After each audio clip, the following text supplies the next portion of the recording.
Hi there, Nick here from Conservation Careers, and welcome to the podcast.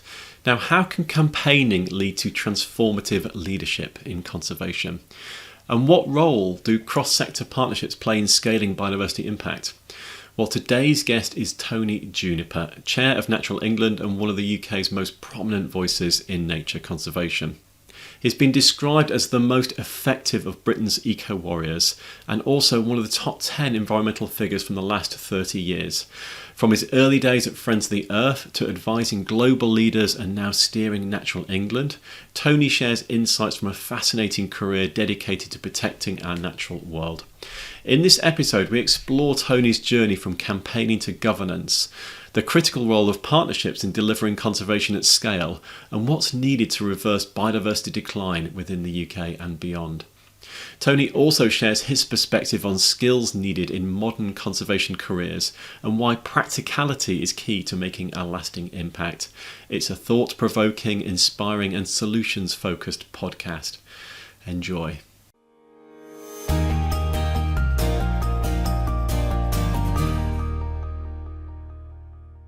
Okay, my name is Tony Juniper, and amongst other things, I am at the moment the chairman at Natural England, which is the British government's nature agency in England.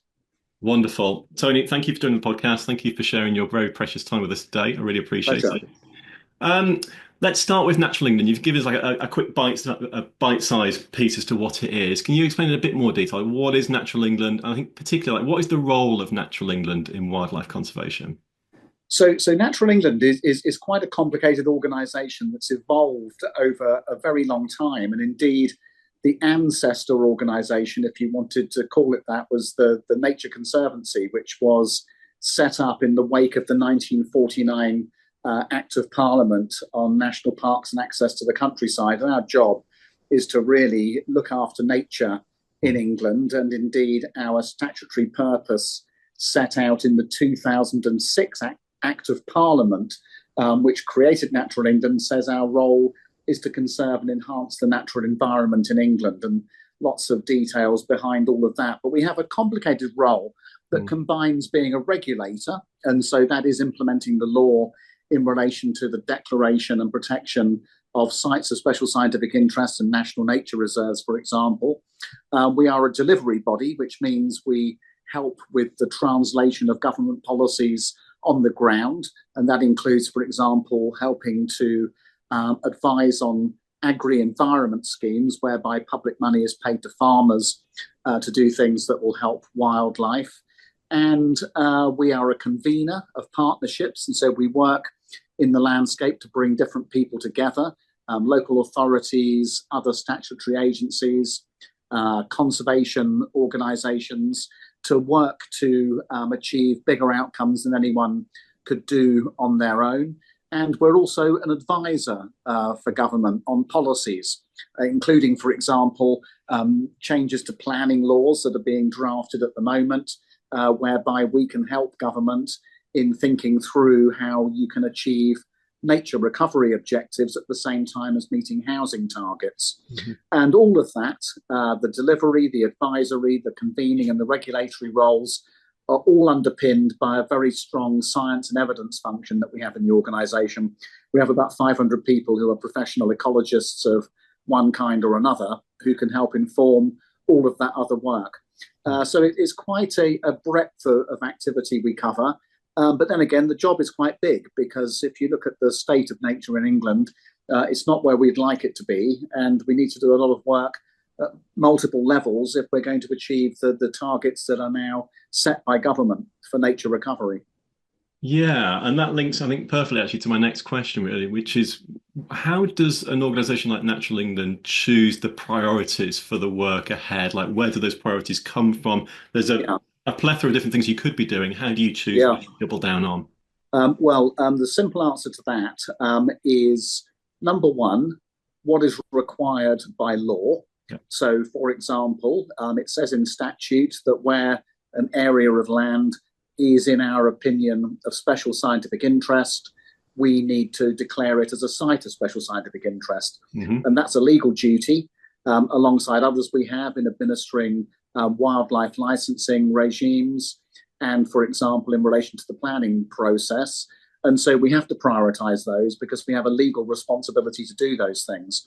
And then on top of that are the various jobs that we are asked to do by DEFRA. For the most part, other work comes to us from other government departments, for example, from time to time, Department of Education or Department for Health. We've administered programs on behalf of those departments over recent years. But for the most part, it's coming from DEFRA, and that is then work that's funded by government for us to do on behalf of the country. And so I mentioned one of them already is the agri-environment work we do with farmers. That's not necessarily right at the core of our legal duties, but government wants it done. And so they'll ask us to do that, and we will put people behind it and make it a priority. Yeah. So that's broadly how it works, is one, the legal requirements, and then second, the government's priorities. Yeah, okay, thank you. And you're chair of Natural England. In fact, you're chair of a number of organisations. I've been doing my research into you. What does being a chair entail? Like, what does success look like in the role of a chair? Not many people get to be a chair. What is it? And how do you know you do a good job? It's a very good question. So the chair and the chief executive are the two kind of roles that are most senior in an organisation like ours. Yeah. And the difference between the chief executive and the chair, I suppose you could say, one is about governance and one is about delivery. Yeah. One is about strategy and one is about operations, if you can put it like that. Yeah. And I suppose the other way you could say it is like one is about the leadership and the other is about the management of the organisation. But in terms of what a chair would be described as from the point of view of a body like Natural England is really in charge of the governance of the organisation. And so that's to make sure that it's being run well, that we are spending our money wisely, that we're managing risks in an appropriate way, and that we have a good plan which adds up across all the different functions we have. And so these are very broad roles, which, require, as I say, a level of strategic oversight, more than the details of the operations, and to be able to be confident that the organisation is doing what it needs to do in a way which is not wasting money and which is in a way which is going to be effective and meeting all its legal requirements. And so the chair does that working with a board who, my board members, they sit there and they're part of that process of governance and strategic oversight. And we work with the chief executive and her team to ensure that the organisation is, connecting that strategic picture through to what's happening at ground level. And so she runs that side of it and looks after the operational aspects in terms of, looking after the staff, making sure budgets are allocated well, that we're meeting our performance indicators and our objectives are being pursued. And then the board will look at all of that and say, yes, that looks like a good show in terms of what the organisation needs to be doing. And the two work in partnership. And actually, I've worked in quite a few organisations, either in an executive role, including chief executive, or now more recently as a board chair or a board member. And that relationship between the chief exec and the board chair is critical in terms of an organisation working effectively. So high levels of trust needed, high levels of transparency, lots of information sharing, lots of frank discussions to make sure that, the thing is running properly. And when that relationship breaks down, that's when organisations can cease to function properly. So we put a lot of effort into making sure we have good lines of communication and good exchanges of information between the exec and the board. Brilliant, thank you. It makes me almost think of like the House of Commons and the House of Lords in terms of the two ways of kind of governing, in that case a country, in this case an organisation. Often, in interest of time, I'm going to keep things chugging along, actually. So I'd love to talk about your career more generally. Yes. You've had a fascinating career. I normally ask people, and I'm not going to ask you this, can you give me a potted history of your career, please, your key moments? I'm actually going to read them back to you for interest of time. Correct me if I'm wrong, but reading things through. So you started the Wildlife Trust in Oxfordshire before working as an ornithologist at BirdLife International, where I worked also for a while, focused on critically endangered birds. And from 1990, you had 18 years working at Friends of the Earth, progressing through being policy and campaign director to becoming executive director alongside being vice chair of Friends of the Earth International. In 2008, you embarked on a period of writing and advisory work, working notably with the then Prince and now King Charles. You've been president of the Wildlife Trust and the Society of the Environment. In 2017, you returned to the front line campaigning as executive director for advocacy and campaigns in WWF UK. Nearly there. Most recently, you became chair of Natural England, as we've been discussing today already, and you're also a fellow of the University of Cambridge Institute for Sustainability Leadership. You're a chair of the rainforest organisation Cool Earth, a trustee of Fauna and Flora International, Solar Aid, ecologist, Resurgence magazine, and you're an advisor, sustainability advisor to some major global companies. My question off the back of all that is, in all the roles you play and have played, where do you feel you've had the most impact and why? I'm really interested in where you feel impact has been created in your work. Yeah, that's very interesting. Well, I feel as though I'm having quite a major impact leading Natural England, because we are very close to government in terms of policies that are designed and adopted and laws that have been passed over recent years. And so, this has been a place where I feel as though we have had a major positive impact on things. I would say, though, that probably my many years at Friends of the Earth that you mentioned a moment ago, I think that was a period when we did get an awful lot done on a multitude of subjects, ranging from, the protection of habitats in England through to, the factors influencing tropical rainforest trends across the world, through to climate change and what we did in this country in making the case for the Climate Change Act in 2008. Yeah. And so, that was a period when I saw a great deal of change taking place, not least because of what we were doing at Friends of the Earth. And that organisation, it's pretty tiny. And, by comparison with many other things that shape outcomes in the world, it really did punch above its weight in being able to put issues on the agenda and then make the case for change. And a couple of those moments were, the Climate Change Act, the Countryside and Rights of Way Act of 2000, some of the work we did to highlight the questions linked with genetically modified crops coming into agriculture, some of the work we did to highlight pollution sources and how, by revealing where pollution was being released, managing to get change by companies to do something about it. And yes, that was all a pretty kind of active period where I did see quite a lot of change, which I can, confidently say was actually brought about by what Friends of the Earth was doing in tandem with sister organisations, including Greenpeace, WWF, Wildlife Trusts, RSPB, and others. Yeah. And it's now changed, actually. It's a very different world now.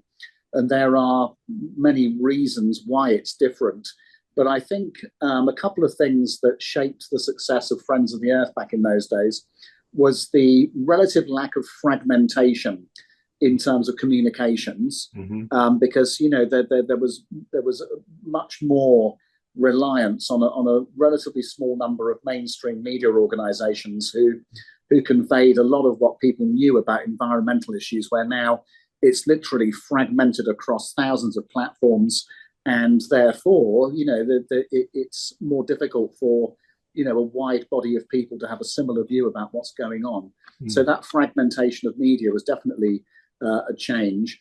And the other thing is that back then it was us and Greenpeace and one or two others who were really making the running on environmental issues, whereas now, there's not really a major multinational corporation that hasn't got a good story to tell on this. There's new kinds of movements, Extinction Rebellion amongst them, different ways in which the issues are communicated. And so it's much harder, I think, to make an impact through any one entity compared to how it was 20 years ago, which is quite an interesting reflection, really. It's not to say that, we can't make an impact on these things. Of course we can, and people do.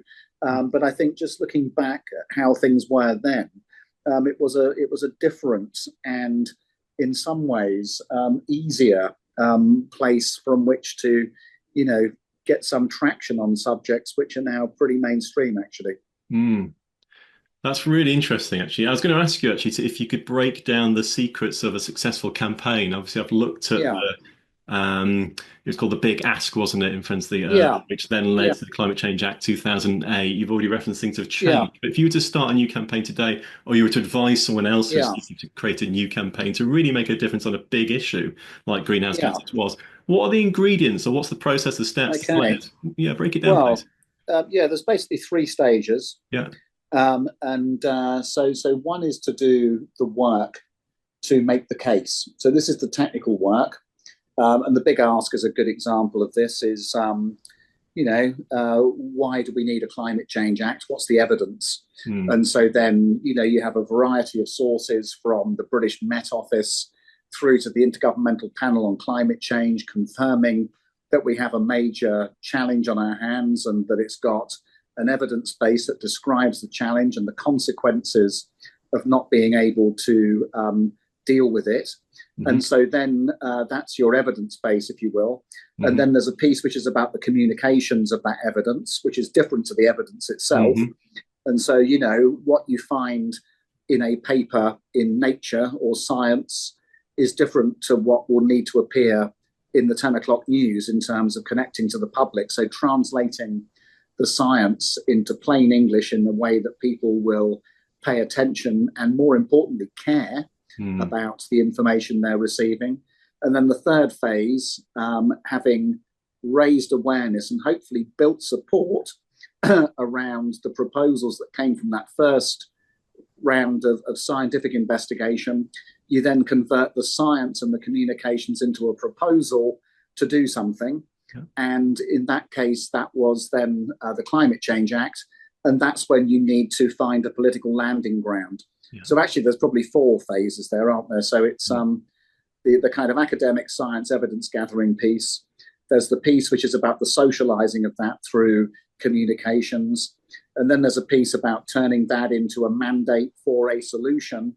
And then the landing of the solution, in that case, through getting a majority of MPs backing a government proposal for a new Act of Parliament, which is what that was. Yeah. And, we actually mapped that campaign out in 2004. And we said probably this is going to take 5 years from launch.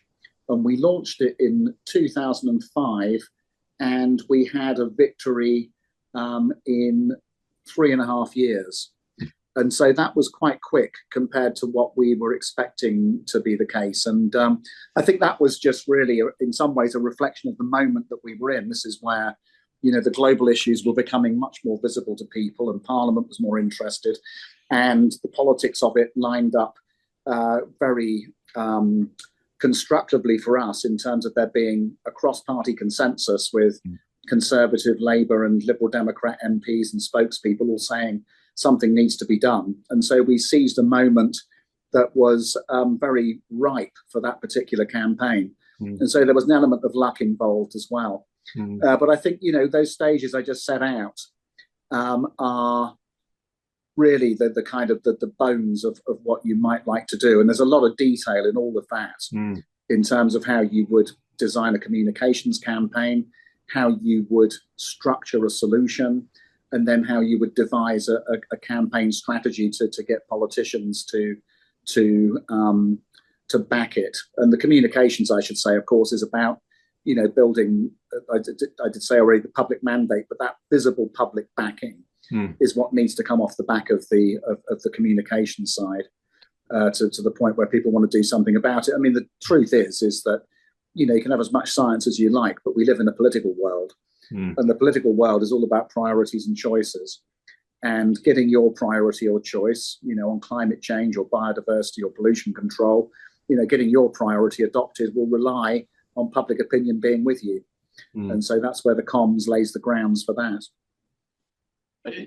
So many questions I could ask. One I'd really like to double down on with you particularly, Tony, is you work really well at the intersection and across the public, the charitable, and the private sectors now and in your career looking back, public, Natural England, charitable, Friends of the Earth, FFI, BirdLife, so on, Wildlife Trust, private, you advise businesses, you've been a founder of your own businesses too. What do you see as the strengths of those three different sectors, if you like, the private, public, and charity? Yeah, Like, when should you yeah, deploy each one? What should they, in terms of yeah, nature conservation delivery? yeah. Well, they're all essential, I think, is the first thing to Yeah, bear in mind. And the sweet spot is to get them working in synergy, right. and to be adding up their particular contributions to create something bigger. And so, actually, one example of that is the biodiversity net gain policy, which is Hmm. now just coming into play. I mean, there's many things to be said about that. But what we have created through the 2021 Environment Act is a legal requirement on businesses, house builders, and infrastructure providers to ensure that they deliver biodiversity uplift as a result of the operations they conduct. So, building houses and roads and airports and everything else. And so this relies on all of those sectors you just mentioned. Hmm. So you have the government, which is setting the rules and putting in place a process which basically lays out the requirements for the private sector. The private sector then has to embed that legal requirement into how it operates. Hmm. And then you get providers, which actually are in the form of other businesses, mainly farmers, for example, Hmm. or charities like the wildlife trusts, Hmm. who then provide the habitat creation, which then is the biodiversity net gain, which enables the houses to be built. Mm. And so that is a really good example of Mm. public-private charitable kind of join-up, whereby you get the three working together. And I think, this is a lesson which is really important for the future of this program for nature recovery that we're all embarked upon, is about drawing these different pieces together, because everyone can do something. You can have a company that says it's going to do a little bit for nature, and you've got a charity that's going to buy a nature reserve, and you've got the government setting some targets. But until these things are joined together, you get much less than you otherwise might. Mm. And so finding ways in which you can build those cross-sectoral partnerships really is a key modern skill, I think, that we all need to get better at. Mm. And, my privilege leading Natural England to see quite a lot of that going on, Mm. in the context of both national and also regional policies that are now being developed in the form of these so-called local nature recovery strategies, which I think are going to be a great vehicle for this going forward in terms of how we build those cross-sectoral partnerships at that more granular county level, looking into the future. Yeah. And looking into the future, where do you see impact coming from? Scaled impact for nature conservation. When we look at where we are right now, despite everyone's best efforts across Yeah, the sector, we're still struggling to conserve biodiversity. I think there we are. we're quite clear on that.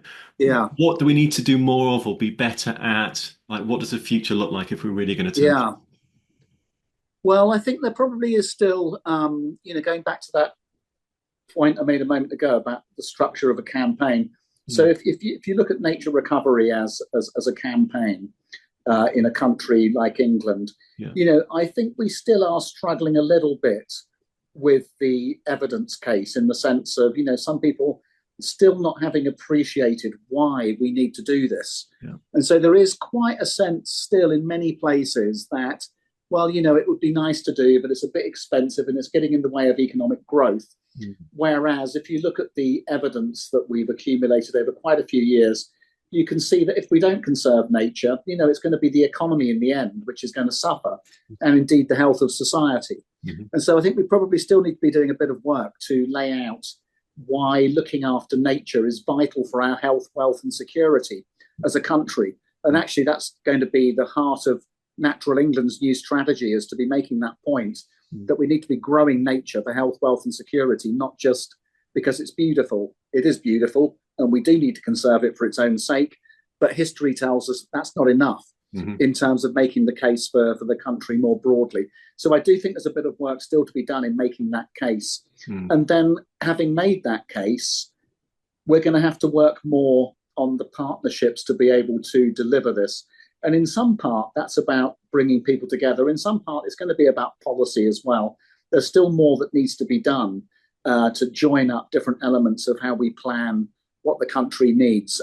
So, we need food production, we need house building, we need infrastructure, we need to catch carbon out of the atmosphere, we need to have new water supply assets, and we also need to plan for nature recovery.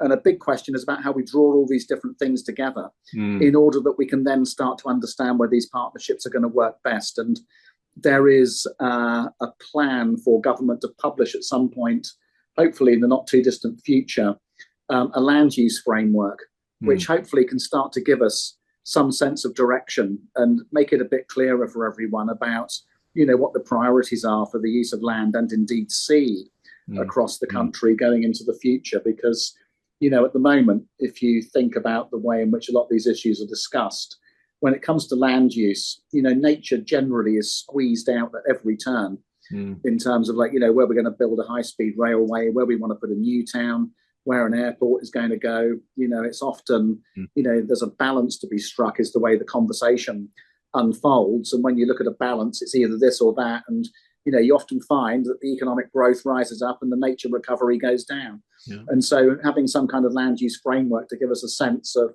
actually, we have said we're going to have 30% protected by 2030. Where is that going to go? And until you have a land use framework, it's always going to get squeezed out. So having that clarity about how our little country is going to be divided up to meet all these different goals is a really key piece of the jigsaw. And so I think that's going to be important going forward. And then that partnership building piece, I mean, it's complicated and it's different everywhere you go. But you get glimpses of it in different places. One of my early experiences coming to Natural England was to see the completion of a long process to establish a new major national nature reserve in Dorset called the Purbeck Heaths, which is an accumulation of 3 old national nature reserves declared in the 1950s, I think, all 3 of them. And what we did was to work at landscape scale in a partnership with others, including a private estate, the Forestry Commission, plus a group of conservation organisations, to create a massive, for England, 32 square kilometre national nature reserve down on the Isle of Purbeck, which really does show the way forward for what can be achieved if you can pull a disparate group of actors together in a landscape and get them all pointing in the same direction. And so that's one example. Other examples are now coming through the so-called landscape recovery projects, which are one aspect of the new agricultural regime, whereby there's government incentives for farmers and other land managers to cooperate together at scale across the landscape to start pointing their businesses and their land use towards nature recovery. And that's another way of entering the discussion, which is different to a national nature reserve, but which is also based upon partnership, and so on and so forth. And those things, they're very site specific. They're very much about personalities and people talking to each other, actually. This is what I've seen. People get together in a room and they start talking about what they can bring, and they have a negotiation, and it takes time. But in the end, it comes down to people finding a space whereby they can start to, share ideas and ambition and start putting it together. And the more we can build that case as to why this makes sense for society, and the more we can build up the kind of regulatory and incentives framework behind that, and increasingly these things are happening, then the further we will go and the quicker we'll go as well. Yeah. And actually, this is different just to reflect back on the point about campaigning. Of course, there will always be a space for campaigning. But you kind of think, where is that campaigning trying to take us to? And the kind of partnership stuff that's going on now really wasn't there 20 years ago. And so what you might see is a kind of a long-term process whereby the campaigning helped to lay the foundations for what's now going on in terms of the partnership building. Yeah. And so, a lot of organisations that have devoted a great deal of good effort into campaigning, thinking about how now some of that translates into partnership, at least, is quite an interesting evolution of approaches. Isn't it? Yeah. I'm recognising time. We've got just over 5 minutes left. I'm interested to talk about the workforce and the kind of skills requirements within nature conservation and how it might be changing in the future as well. I mean, Natural England, you're a big employer. You mentioned 500 ecologists. You're about 2,000, 3,000 staff in total. What are the sorts of in-demand skills within wildlife conservation, either in Natural England or more generally? And I think specifically, what place, if any, is there for people who are what we call career switchers, people working outside of Yeah, conservation, really wanted to come in, yeah, find passion and work within the industry? yeah. Well, I think that last point, Nick, there's definitely a big role for that Mm, in terms of bringing in insight from outside what you might see as a conservation or nature sector. yeah. So just in terms of what we need to succeed, well, of course we need ecologists, because what we are trying to do needs to go beyond, some of the superficial discussions around green space and planting trees and, some of the stuff that might look good to an uneducated audience, but which ultimately is not going to be delivering much nature. It may be green in colour, but that's as far as it goes. So we need ecologists to understand ecosystem function and how the entire system works to make the system healthy, so that we can start to see the return of animals and plants that are disappearing. And so we need ecologists to be able to guide that. And so that remains a key function. But in order to get the ecologists in a place whereby they're going to have the space and the mandate to do this, and this goes back to some of what I said a moment ago, we're going to need really good communications people to do that. And if we're looking at long-term change, we're going to need people who are really good at strategy. And strategy is a harder thing than many people think it is. It's beyond having a good idea. It's about piecing together the pathway between A and B, and that pathway might be 20 years long. And so you need people with real capability and vision who can understand interlocking pieces. And so people coming from business might be very good at that, or people coming from public service, civil service, for example, might be very good at that. We're going to need people who can run businesses. The organizations need to be solvent. They need to be entrepreneurial, even in the charitable sector. We need money coming in. And some of that will come from thinking differently about, the kind of work that we do. And so having people who can, bring an entrepreneurial startup flair, I think is also quite an important part of what's required. People managers, of course, people who can inspire and lead, negotiators who can get out and work with partners and do deals and make stuff happen. So it's all of that, really. And, maybe that's different to what I first saw when I came into conservation literally 40 years ago, whereby it was ecologists with a love of nature trying to get other people to love it and do something about it. And that was the foundations of where we now are, and a fantastic job was done. But if we're serious about getting into the next phase and genuinely turning around this catastrophic decline into a period of recovery, we're going to have to get properly organized and properly businesslike, have proper strategies with all the full range of people who are capable of doing that. And the more I see, the more I'm encouraged that it's happening, actually. There's some fantastic work going on across the country, but we need to give it more scale, and we need to combine the different things that are going on to build an even bigger impact.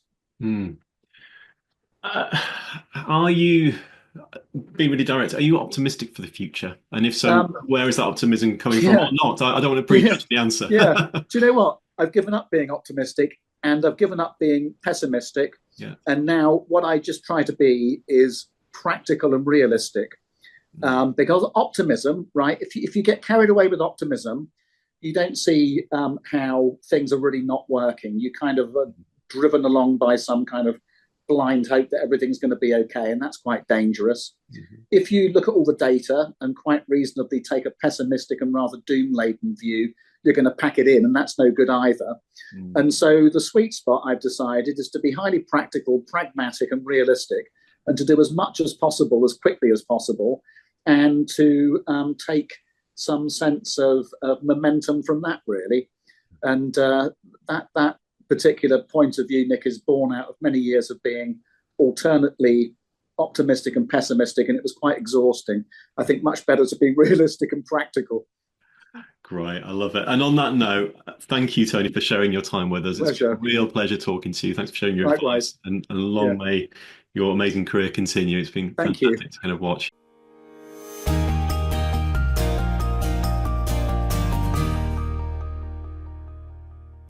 Okay, I hope you enjoyed that, everyone. If you did, then please do hit the subscribe button to get notified of new episodes as they drop. And also, please give us a rating or a review because it really helps us to get in front of more people, and we really enjoy reading them all. As you'll have heard, our podcasts are now recorded in front of a live audience who sit in and listen to the chat, and then after the mics are turned off, they get a chance to talk to the host, to share their thoughts, and also to ask questions. It's a really great format. If you'd like to be in the audience, all you need to do is join the Conservation Careers Academy. Now, in the Conservation Careers Academy, you'll get full access to the world's biggest conservation job board, listing over 15,000 jobs, volunteer and internships across the globe each year. You'll also enjoy access to our amazing CC Pro private members community with regular events, networking and support. Plus, you'll get full access to our growing library of career-boosting resources, guides and templates. And best of all, it only costs a few dollars, euros or pounds per month to join the Academy. Now, to find out more, please visit conservation-careers.com/academy or simply click the join button at the top of our website. See you on the inside.